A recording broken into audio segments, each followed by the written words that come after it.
ஹாய்ங்க, நாம் இன்றைக்கி புளிச்சக்கீரை கடையலாம் பாருங்கள். இது வந்து நாட்டு புளிச்சக்கீரை சூப்பராக இருக்கும். நாட்டு புளிச்சக்கீரை வந்து புளிப்பே இல்லாமல் சூப்பராக இருக்கும். புளிப்பாக இருக்கிறதும் ஒரு கீரை இருக்குது. அந்த செங்கீரை தண்டு வந்து பாருங்கள், இதுக்கு வந்து பச்சையாக இருக்குது பாருங்கள், பசையர்னு இருக்குது. இன்னொன்று வந்து சிகப்பாக இருக்கும். கீரையே வந்து இந்த நடுவில் எல்லாம் வந்து சிகப்பாக இருக்கும். ஆனால் இதில் பாருங்கள் பச்சையாக இருக்குது. இதுதான் நாட்டுக்கீரை, சூப்பர் டேஸ்ட்டாக இருக்கும்.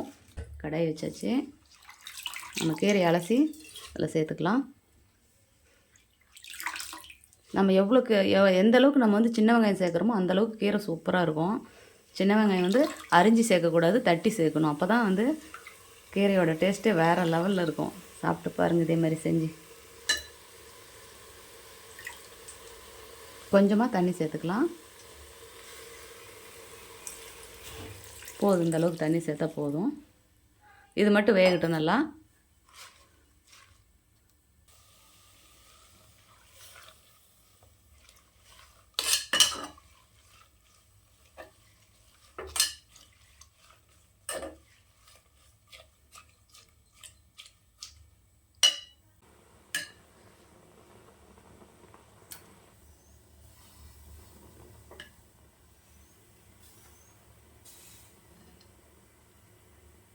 இன்னும் வேகலை, கொஞ்சம் வேகட்டும்.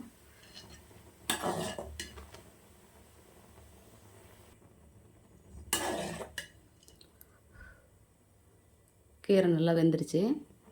இப்போ இதை நம்ம எடுத்து பிளேட்டில் வச்சு ஆற வச்சுக்கலாம்.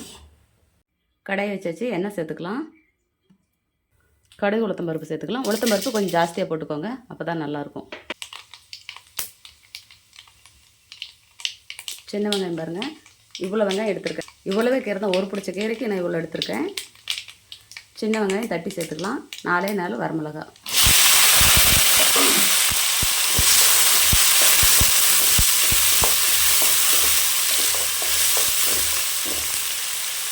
இது கூட வெந்தயம் வறுத்து பொடி பண்ணி சேர்த்துக்கலாம். வெந்தயம் பொடி பண்ணி சேர்த்தோம்னா டேஸ்ட்டு சூப்பராக இருக்கும். வெந்தயம் கொஞ்சமாக பெருங்காயம் சேர்த்துக்கலாம்.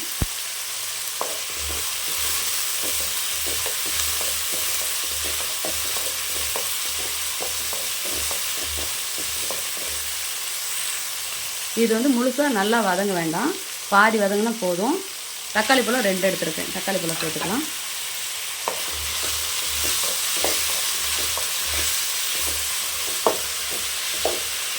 உப்பு சேர்த்துக்கலாம், கல்லுப்பு சேர்த்துக்கலாம். இது நல்லா வதங்கட்டும்.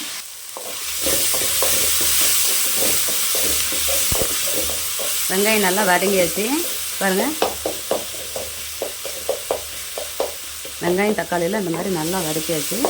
இப்போ நம்ம இந்த புளிச்சக்கீரையை மிக்சியில் போட்டு சும்மா நைஸாக மையக்கூடாது, ஒரே ஒரு ஓட்டு மட்டும்.